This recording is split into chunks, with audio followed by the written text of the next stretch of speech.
How's it going, everybody? It's Wardy here, and we're back at it with our second video of the day. In the second video where I'm currently out of town, this time in New York with some family here as we are still wrapping up the holidays. But we have some big Mets updates to get into because right after I dropped our video from earlier, make sure to check it out in case you guys haven't already. Then we come to find out from Tim Healy. They're covering the Mets through Newsday. Check out his latest piece on everything regarding the Mets. He does a great job. He reported the following, that the Mets actually put in a 2-year contract offer for Teoscar Hernandez before he ultimately signed a 3-year, $66 million deal, including deferments, which essentially defers a quarter of that contract there for the LA Dodgers and for Teoscar Hernandez. And now what is the impact that this has on the Mets' pursuit of bats going forward this offseason is what we got to break down. Let me see your initial reactions, the comments down below to that news, as we're not only talking about Teoscar Hernandez, but the team's actively pursuing Pete Alonso outside of the New York Mets that we know, courtesy of John Heyman of the New York Post, that we're about to get into.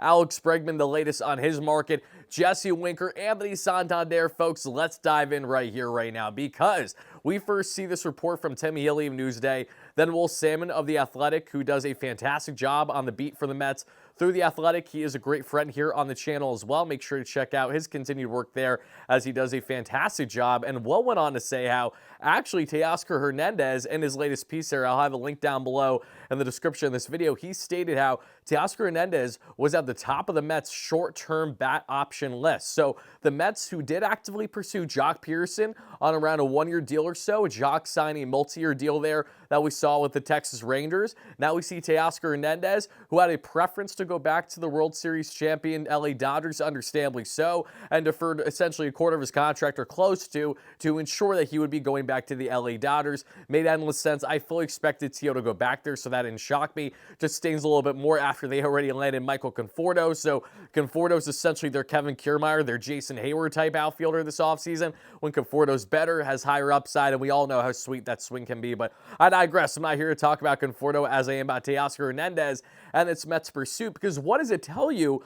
The Mets, through the same AAV without deferments that we saw in a 2-year deal instead of the 3-year deal that the Dodgers gave ultimately to land Teo back, but it showed that the Mets are willing to give up a 3rd and a 6th-round draft pick because Teo had the qualifying offer attached to him and denied the $21.5 million deal, which is why he would have costed that much in draft picks. The Mets were willing to go there for a short-term bat option, everybody. And after missing out on Jock Pearson, now missing out on Teoscar Hernandez, this tells you that they're absolutely in the market for another short-term bat option, even if it is one that maybe is a little surprising when looking at the current roster construction. Because if they landed Teoscar Hernandez, that would naturally give Brandon Nimmo more playing time in center, which I don't think anyone really wants right now, not only with the plantar fasciitis, but also he didn't play at all, and really any reps for the most part, very little reps at least in center field last season, and Nimmo isn't getting any younger. Him as a corner outfielder is where he's going to more than likely profile best for the remainder of his career. And then you add on the plantar fasciitis,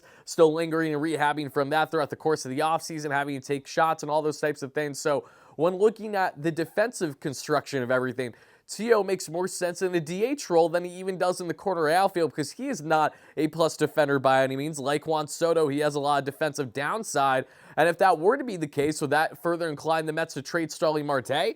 It's hard to be not the case, right? But if the Mets did add Teoscar Hernandez, that would essentially be the top cream of the crop over, say, Jesse Winker and other lower-tier bat options that the Mets may still find themselves inevitably landing. And speaking of Jesse Winker, that brings in my next point, because the Mets went after Teoscar Hernandez because he fit a short-term fit for them where they could have an immediate oomph there to the corner outfield / DH, in which they could still rotate the DH at times between not only giving Nimmo some days off from defense to go in the DH spot, Starling Marte and Teo, should they not trade Starling Marte right away. But now we hear through the same piece from Will Salmon that the Mets do have a level of interest in a reunion with Jesse Winker, something that we've highlighted on the channel over the past week, because Winker makes endless sense to return to the Mets, not only for the vibes in which he's the exact guy you never want on your team, he's the exact guy you don't want to go up against, but he is the exact guy you want on your team. The case of Jesse Winker, his 2024 numbers, clutch situation, 2-out runners, the scoring position, playoff numbers, everything.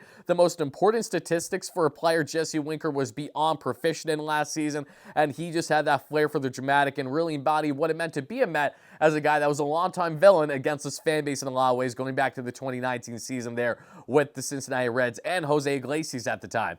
Fast forward all these years later, the Mets do have an interest to bring back Jesse Winker, who is such a slam dunk of an acquisition. The best trade that they made for an offensive piece, really, outside of Javi Baez since Yoenis Cespedes north of a decade ago there back in 2015. But the reason why the Mets have not went out of their way to bring back Jesse Winker just yet is because they have been trying to land superior options. Joc Pederson would have been an upgraded option over Jesse Winker. More power potential there for sure. When you look at, even though the vibes maybe Jesse brings more, Joc is also known for being a great clubhouse character. Just don't talk to Tommy Pham about that. We love Tommy. We absolutely do.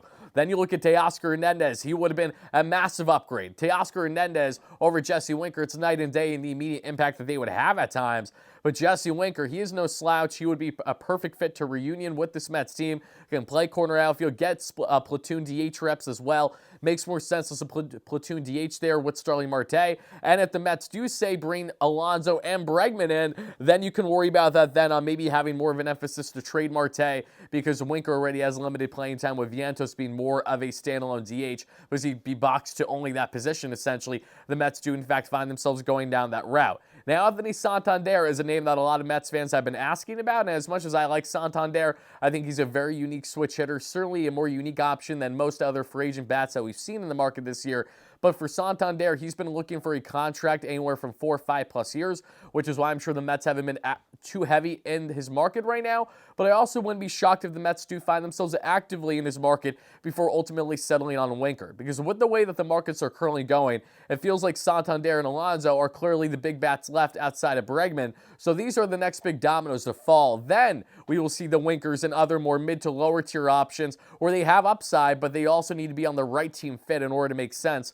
Winker makes sense for the Mets. Santander, while I initially was thinking, more of a standalone DH because he's not a good defender at all in the corner outfield, it's hard to fathom why that makes too much sense for the Mets. But again, if they go short-term higher AEV than, say, what they even offered Teoscar Hernandez, which goes in hand with Will Salmon's piece from The Athletic, that's linked down below for you all to check out, then that does make more sense, especially if the Mets, again, have to continue to give up picks here, because I'd assume that he has a QO attached to him as well. Don't quote me on that, but I just imagine if the Orioles went about their offseason proper, then that's at minimum what you do. They threw it at him, they threw it at Corbin Burns, barring changes here. So when we look at Santander, 44 home runs last year, has had 3 consecutive seasons of at least 28 home runs, 80-plus RBIs, right around the 800 OPS there, right around the 450 to 500-plus slugging. He's been a solid contact gap-to-gap hitter, a very unique switch hitter in Santander that I think would bode unbelievably well in Queens as a DH option for them. But again, if the Mets are going to go out of their way to really land more of a standalone DH, I'd imagine that would come more in hand with them being able to fully trade Starling Marte, where they have finally something going there, because clearly they don't at this point in time. Because if they even landed Joc Pederson, mind you, Joc is fantastic, but Joc is like Jesse Winker, where you really have him platoon to face mainly right-handed pitching there as a lefty bat. He's not a guy that's going to come in lefty-lefty all that often. So essentially, all Joc Pederson was a higher upside power-wise option over Jesse Winker to platoon in the DH to face mainly right-handed hitting, right-handed pitching. For Anthony Santander, he's not platooning. He would be DHing every single day, batting from both the left and the right side. That would then further limit your opportunity to put Vientos in the DH spot, and that would further limit the other options if they want to try to upgrade the defense with Bregman and or Alonso. And that brings us now to our discussion here on Bregman and Alonso, because these are two guys where when we look at the Alonso market, per John Heyman right now, the Seattle Mariners, the Toronto Blue Jays, the San Francisco Giants, and the New York Mets are the core 4 teams involved in his market. Not surprised at all. The Mariners would love him, but they want him at their price, which I'm sure is even lower than what the Mets are offering naturally. When you look at the San Francisco Giants, that is the one team where I am still somewhat cautious as to how far are they willing to go for Alonso? Would they be willing to overspend to the extent that I felt that they did Willy Adames the way that they would with Alonso, to the point that the Mets may say, all right, listen, we're not going past 3 years.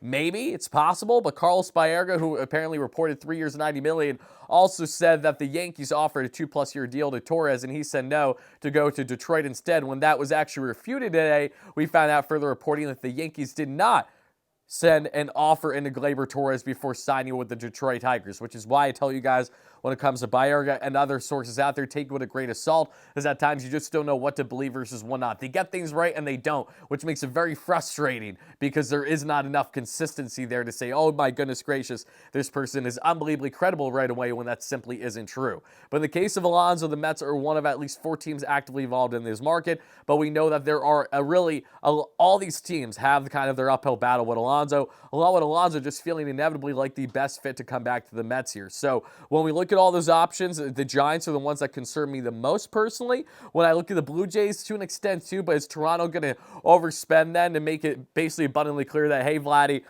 we're not going to be able to get an extension in for you probably, so we're going to trade you at some point throughout the season, or just let you walk in the offseason and have Alonso be our long-term first base option.